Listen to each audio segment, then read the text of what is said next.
Hi everyone, welcome to MLT learners. मेरा नाम विद्यांशा अरोड़ा है। मैं जयपुर सिटी से बिलोंग करती हूँ। आज का जो हम टॉपिक पढ़ने वाले हैं उसका नाम है यूट्रोफिकेशन ऑफ लेक्स। ठीक है, इस टॉपिक में जो पॉइंट्स हम कवर करेंगे वो कौन कौन से हैं। सबसे पहले हम लिखेंगे इंट्रोडक्शन, उसके बाद में देखेंगे effects, causes, prevention and management. ठीक है, तो आइए आज का लेक्चर हम स्टार्ट करते हैं। सबसे पहले बात करते हैं कि यूट्रोफिकेशन होता क्या है। ठीक है, eutrophication is the process by which water bodies like lake becomes over enriched with nutrients, particularly nitrogen and phosphorus। ठीक है, यूट्रोफिकेशन एक ऐसा प्रोसेस होता है जिसमें जो वाटर बॉडीज होती हैं जैसे कि लेक्स, रिवर, पॉन्ड्स एक्सेट्रा, मतलब ऐसी बॉडीज जिसमें वाटर है तो उसको वाटर बॉडीज बोलेंगे। ठीक है, तो जो वाटर बॉडीज होती है उनमें न्यूट्रिएंट्स का जो लेवल होता है,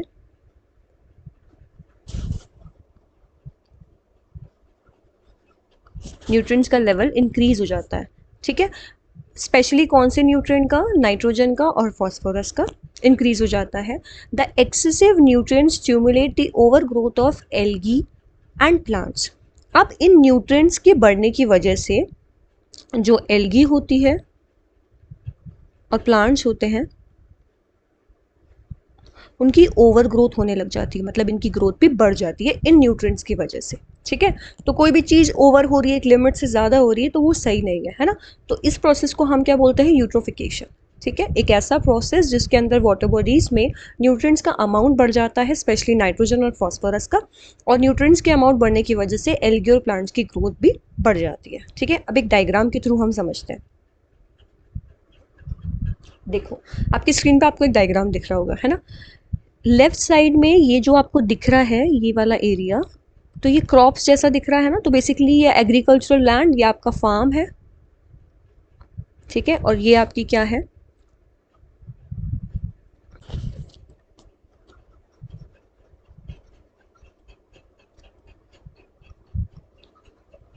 ये आपकी एग्रीकल्चरल लैंड है। ठीक है, ये जो आपको दिख रही है। अब कभी मान लो बारिश आई, ठीक है, या फिर इस एग्रीकल्चरल लैंड में किसी ने पानी डाला। ठीक है, तो इस एग्रीकल्चरल लैंड के जस्ट लग के देखो ये वाटर बॉडीज है, ये वाटर बॉडी है ना, कोई भी एक रिवर है फॉर एग्जाम्पल, है ना, तो ये इसके बिल्कुल अटैच्ड है। तो क्रॉप्स में आप सभी को पता है कि हम लोग फर्टिलाइजर्स डालते हैं और पेस्टिसाइड्स डालते हैं, तो इनमें न्यूट्रिएंट्स होते हैं। ठीक है, ताकि प्लांट की ग्रोथ अच्छी हो और अनवांटेड जो चीज़ें हैं या प्लांट उससे प्रोटेक्टेड रहे, है ना। तो कभी किसी कंडीशन में आपने फर्टिलाइजर और पेस्टिसाइड्स आपके क्रॉप को दिए, है ना, फिर देने के बाद में कभी बारिश आई या फिर आपने पानी डाला क्रॉप्स को, और अगर आपके क्रॉप फील्ड के जस्ट लगकर ही कोई वाटर एरिया है, कोई वाटर बॉडी है, तो वो पानी बह के आएगा, तो पानी के साथ साथ में ये जो फर्टिलाइजर्स के अंदर जो न्यूट्रिएंट्स हैं वो भी बह के बाहर आ जाएंगे। तो यहाँ पे जो ये आपके न्यूट्रिएंट्स रिच रन ऑफ, जो भी न्यूट्रिएंट्स थे बहुत अच्छे, उनका भी रन ऑफ हो जाएगा, वो भी निकल के आएंगे, स्पेशली कौन से? नाइट्रोजन और फॉस्फोरस। तो जब ये वाटर बॉडी के अंदर आएंगे तो वाटर बॉडी में देखो एल्गी की ग्रोथ स्टार्ट हो जाएगी सरफेस के ऊपर। ठीक है, एल्गी की ओवर ग्रोथ होने लग जाएगी, जिसको अपन क्या बोलते हैं? Algal Bloom. जब आपकी एल्गी की ग्रोथ बढ़ जाती है उसको हम क्या बोलते हैं? Algal Bloom. ठीक है, तो एल्गी जो है सरफेस पे आने लग जाती है। अब देखो आपके राइट साइड में जो ये बना हुआ है, ये आपका इंडस्ट्रियल एरिया हो गया, कोई भी इंडस्ट्री हो गई। ठीक है, साथ में यहाँ पर कोई भी ऐसा अर्बन एरिया हो गया। ठीक है, वहाँ से कोई सीवेज पानी के अंदर आ रहा है जिसमें न्यूट्रिएंट्स है, या फिर इंडस्ट्री का जो डिस्चार्ज है, देखो ये बह के पानी में पूरा आ गया, है ना, तो इसमें भी न्यूट्रिएंट्स प्रेजेंट है, तो वो भी एल्गी की और अनवांटेड प्लांट्स की ग्रोथ में हेल्प करेंगे। ठीक है, अब एल्गी जो है, एल्गी को एक टाइम पे जब एल्गी का डिकम्पोजिशन होगा, ठीक है, एल्गी का डिकम्पोजिशन होगा, तो एल्गी के डिकम्पोजिशन के लिए भी बैक्टीरियाज रिस्पॉन्सिबल होते हैं, इसको ब्रेक करने के लिए जो पानी में प्रेजेंट है। अब जब वो इसको डिकम्पोज करेंगे तो वो क्या करेंगे? जो वाटर में प्रेजेंट ऑक्सीजन जो है ना, वो उसको कंज्यूम करने लग जाएंगे। ठीक है, तो इससे क्या होगा? एक्वेटिक लाइफ डिस्टर्ब होगी। ठीक है, देखो नीचे लिखा हुआ है aquatic animals suffocate due to lack of oxygen. Oxygen की कमी हो जाएगी बिकॉज एल्गी उसको बहुत ज़्यादा कंजप्शन करने लग जाएगी, एल्गी के डिकम्पोजिशन में बहुत ज़्यादा कंजप्शन हो जाएगा, जिसकी वजह से ओवरऑल ऑक्सीजन की लैकिंग हो जाएगी और एक्वेटिक एनिमल्स उससे डिस्टर्ब हो जाएंगे। ठीक है, अब देखो मैंने आपको बोला कि एल्गी की ग्रोथ है या फिर प्लांट्स भी उसमें ग्रो कर सकते हैं। तो कैसे प्लांट्स, तो ये देखो ये पानी के अंदर आपको दिख रहा है, ये ग्रास लाइक स्ट्रक्चर है। ठीक है, इसको अपन क्या बोलते हैं, सेज ग्रास। ठीक है, ये इसका नाम होता है जो पानी के अंदर ग्रो कर रही है। इसको ऑक्सीजन की अमाउंट बहुत कम चाहिए रहती है और ये कहीं पर भी ऐसे ग्रो हो जाता है। ठीक है, न्यूट्रिएंट्स की हेल्प से। अब हम बात करते हैं कि कारण क्या है, व्हाट आर द कॉजेज, क्यों एल्गी की ग्रोथ होती है या फिर अनवांटेड प्लांट्स की ग्रोथ होती है, बेसिकली यूट्रोफिकेशन क्यों होता है। ठीक है, तो सबसे फर्स्ट पॉइंट पढ़ते हैं हम। सबसे फर्स्ट पॉइंट जो आपका है एग्रीकल्चरल रन ऑफ। ठीक है, fertilisers used in farming contain high level of nitrogen and phosphorus. When it rains, these nutrients wash off the field and into nearby water bodies. ठीक है, जैसे ही ये जो फर्टिलाइजर्स वगैरह एग्रीकल्चर लैंड में use होते हैं तो इसमें नाइट्रोजन फॉस्फोरस का अमाउंट बहुत ज़्यादा होता है, इन न्यूट्रिएंट्स का अमाउंट ज़्यादा होता है। तो कभी बारिश वगैरह हुई या आपने क्रॉप्स को पानी वगैरह दिया तो ये न्यूट्रिएंट्स फील्ड से निकल के नियर बाय वाटर बॉडीज में जाने लग जाते हैं। ठीक है, यहाँ पे एक वर्ड ऐड कर लेना आप लोग, enter into near by water bodies. ठीक है, तो ये एक कारण है यूट्रोफिकेशन का जिसकी वजह से एल्गी और अनवांटेड प्लांट्स की ग्रोथ होगी। दूसरा क्या है, urban run off. Urban area contribute to eutrophication through storm water run off which can carry fertilisers, pesticides and other pollutants into lakes and rivers. देखो अर्बन एरिया जो है, मान लो उस एरिया में कभी स्टॉर्म आया, कोई तूफान वगैरह आया, तो उसके कारण उसमें कोई फर्टिलाइजर्स ऐसे आ गए या फिर कोई पेट वेस्ट ऐसा आ गया या फिर कोई अदर पॉल्यूटेंट्स आ गए जिसमें बेसिकली नाइट्रोजन और फॉस्फोरस का अमाउंट ज़्यादा है, तो वो आगे जाके अगर रिवर या लेक में आके मिल गए तो भी तो न्यूट्रिएंट का अमाउंट जो है वो वाटर बॉडीज में बढ़ रहा है, तो उससे एल्गी की ग्रोथ भी बढ़ जाएगी और प्लांट्स की ग्रोथ भी बढ़ जाएगी। ठीक है, नेक्स्ट देखते हैं waste water discharge. Sewage and industrial discharge often contains significant nutrients, especially if waste water treat is inadequate। जो सीवेज होता है या फिर जो भी कोई भी गंदी चीज़ या गंदा पानी वगैरह जो वाटर बॉडीज़ में डिस्चार्ज हो रहा है जिसका, या भी कोई इंडस्ट्रियल डिस्चार्ज है, उसमें क्या होता है न्यूट्रिएंट्स का अमाउंट बहुत ज़्यादा होता है। ठीक है, नाइट्रोजन फॉस्फोरस का, तो वो अमाउंट बढ़ कैसे रहा है, क्योंकि जो वाटर है उसका ट्रीटमेंट प्रॉपर नहीं है। ठीक है, मतलब ये चीज़ें पानी में आ तो रही है, न्यूट्रिएंट तो बढ़ ही रहा है, क्यों, क्योंकि वहाँ पर उस एरिया में जो वेस्ट वाटर डिस्चार्ज है वहाँ पे वेस्ट वाटर का ट्रीटमेंट प्रॉपरली नहीं हो रहा है, तो ये भी एक रीज़न हो सकता है। ठीक है, नेक्स्ट एटमॉस्फेरिक डिकम्पोजिशन, ये एक पॉइंट हम कवर कर चुके हैं। अब देखते हैं atmospheric decomposition. Nitrogen compound can also enter waterways through atmospheric decomposition mainly from fossil fuel combustion and agriculture practices. जो भी नाइट्रोजन कंपाउंड्स हैं, ठीक है, वो वाटर बॉडीज में कैसे आ सकते हैं, या फिर कोई एटमॉस्फेयर की वजह से, एटमॉस्फेयर में अगर ये नाइट्रोजन फॉस्फोरस मान लो प्रेजेंट है, ठीक है, ये कैसे आ सकते हैं, कोई भी फॉसिल फ्यूल की कंबोशन की वजह से, व्हीकल्स वगैरह में से, ठीक है, और एग्रीकल्चर प्रैक्टिसेस की वजह से। ठीक है, तो ये भी इनका भी कॉन्ट्रीब्यूशन पूरा पूरा रहता है वाटर बॉडीज में न्यूट्रिएंट्स ऐड करने में। ठीक है, नेक्स्ट पॉइंट देखते हैं।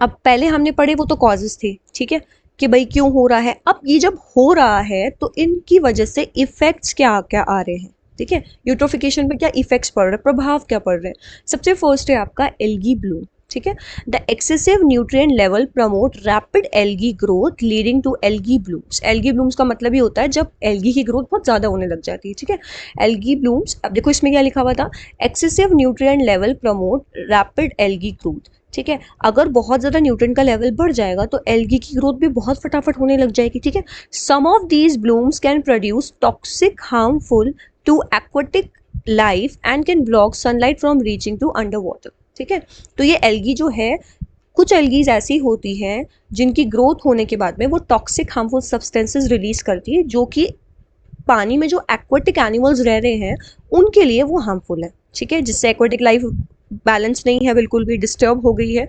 और उसी के साथ साथ एल्गी जो है, if this is the water body, तो सरफेस पे आके बैठ जाती है एल्गी। ठीक है, सरफेस पे आके जब वो बैठ जाएगी तो जो सनलाइट है, ठीक है, वो प्रॉपरली डीप नहीं जा पाएगी, पानी के अंदर नहीं जा पाएगी। ठीक है, और एक्वेटिक एनिमल्स को नहीं मिल पाएगी, और अगर कोई ऐसे प्लांट्स है जो फोटोसिंथेसिस परफॉर्म कर रहे हैं तो उन्हें सनलाइट नहीं मिल पाएगी, ठीक है। तो इससे एक्वेटिक लाइफ तो डैमेज हो ही रही है ना, डिस्टर्ब हो रही है पूरी तरीके से, ठीक है। नेक्स्ट पॉइंट देखते हैं, oxygen depletion. When algae blooms die, their decomposition by bacteria consumes a large amount of dissolved oxygen. This creates the zone where oxygen level can be too low to support most aquatic life, ठीक है। अब इसका मतलब क्या है, जब algae एक condition के बाद में डिकम्पोज होती है, जब वो मर जाती है, डाई हो जाती है, तो कुछ बैक्टीरियाज आते हैं उसको डिकम्पोज करने के लिए, ठीक है। अब वो बैक्टीरिया एल्गी को डिकम्पोज करने के लिए बहुत ज़्यादा ऑक्सीजन का कंजप्शन करते हैं, ठीक है, बहुत ज़्यादा ऑक्सीजन का यूज़ करते हैं, ठीक है। इसकी वजह से क्या होता है, एक ऐसा एरिया बन जाता है जहाँ पे ऑक्सीजन की बहुत ज़्यादा कमी हो जाती है, ठीक है, जिससे फिर एक्वेटिक एनिमल्स हैं वो ऑक्सीजन कंज्यूम नहीं कर पाएंगे, तो फिर उनको भी तो दिक्कत आएगी ना जिंदा रहने में। आप ये कह सकते हो कि वो वहाँ पर डेड जोन क्रिएट कर देता है, ठीक है, एक ऐसा एरिया जहाँ पे ऑक्सीजन का लेवल बहुत ही ज़्यादा कम हो जाता है, ठीक है। नेक्स्ट पॉइंट पढ़ते हैं हम। अब देखो, increase in water treatment cost. अब देखो, टॉक्सिन फ्रॉम एल्गी ब्लूम्स, कुछ एल्गीज ऐसी होती है जो टॉक्सिन प्रोड्यूस करती है जो एक्वेटिक लाइफ के लिए हार्मफुल है, हमने पहले अभी देखा, ठीक है। टॉक्सिन जो इन एल्गी ब्लूम्स में से निकलते हैं और other pollutant associated with eutrophication make water more costly to treat, leading to increase cost for water supply system, ठीक है। अब ये टॉक्सिन्स वगैरह पानी में मिल जाएंगे या अदर पॉल्यूटेंट्स और ऐसे न्यूट्रिएंट्स पानी में मिल जाएंगे जिसकी वजह से यूट्रोफिकेशन हो रहा है, तो पानी गंदा हो जाएगा, ठीक है। तो फिर पानी को वापस से पूरे वाटर सप्लाई को कहते हैं ना ट्रीटमेंट देने के लिए बहुत ज़्यादा कॉस्ट कंज्यूम हो जाती है, ठीक है। इन मतलब वाटर सप्लाई सिस्टम के लिए बहुत ज़्यादा कॉस्ट लगानी पड़ती है और वहाँ पे इम्प्रूवमेंट के लिए, वाटर को सुधारने के लिए बहुत ज़्यादा पैसा लग जाता है, ठीक है। तो फिर वाटर का ट्रीटमेंट करने के लिए बहुत ज़्यादा करेंसी का यूज़ करना पड़ता है, ठीक है।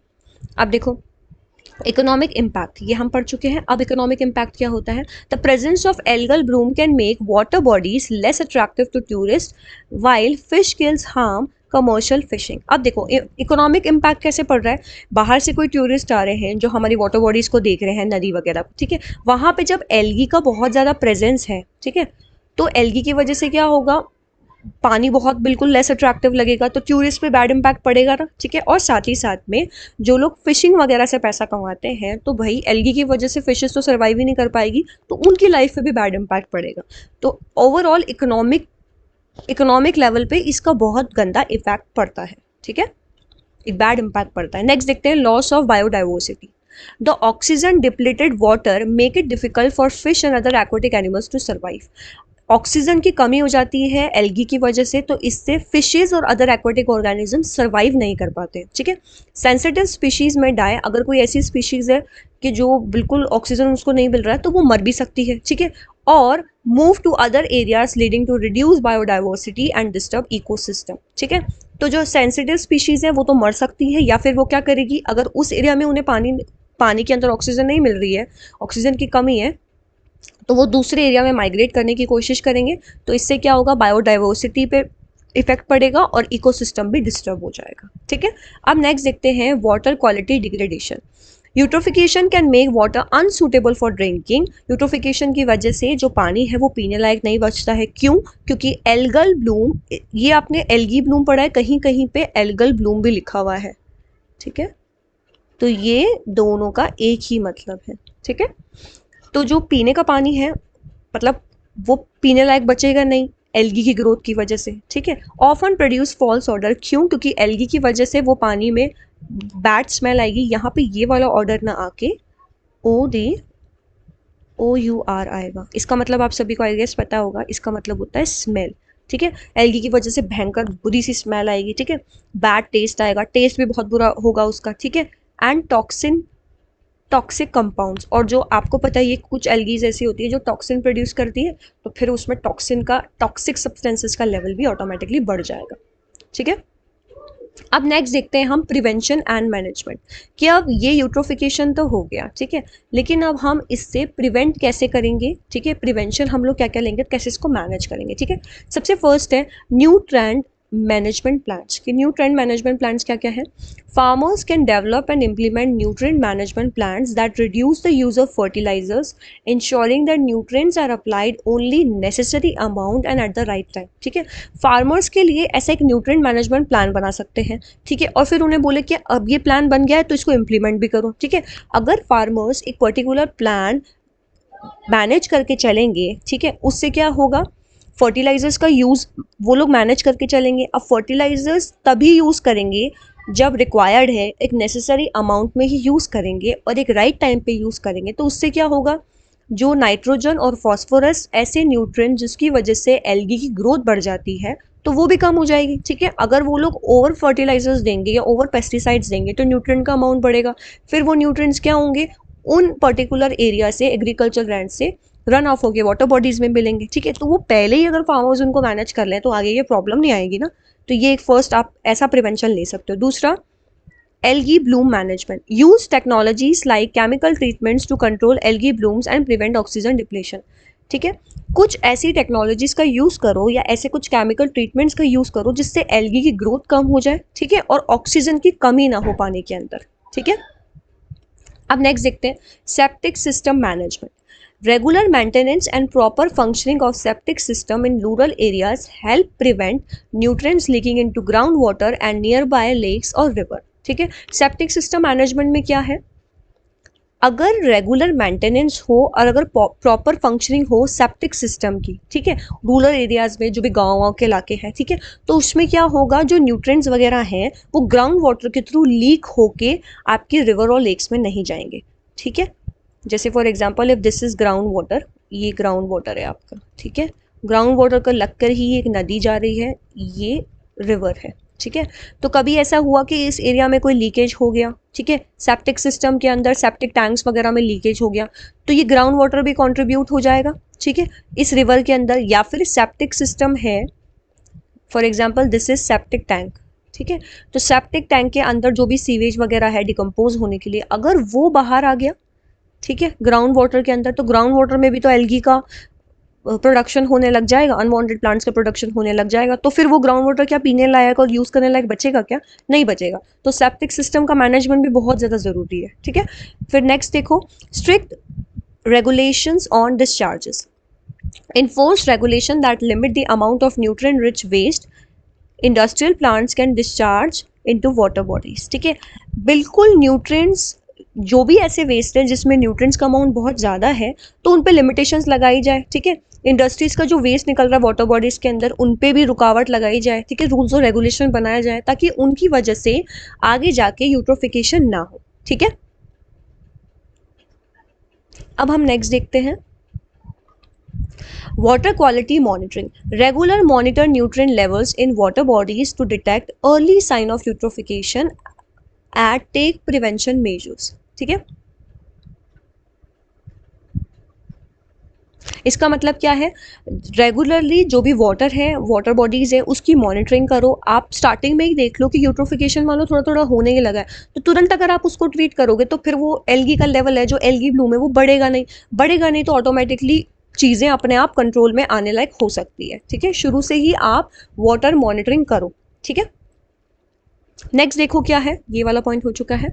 Algae bloom management. Use technologies like chemical treatment to control algae bloom and prevent oxygen depletion. आप ऐसी टेक्नोलॉजीज का यूज़ करो, ऐसे केमिकल ट्रीटमेंट्स का यूज़ करो जो एल्गी ब्लूम्स को कंट्रोल कर सके और जिससे ऑक्सीजन का डिप्लीशन, मतलब ऑक्सीजन का जो लेवल है, O2 लेवल, रिड्यूस ना हो. ठीक है, ये हम पहले पॉइंट में कवर कर चुके हैं. ठीक है, तो आई होप आपको आज का लेक्चर समझ में आया होगा. For more such videos, like, share and subscribe. Bye bye.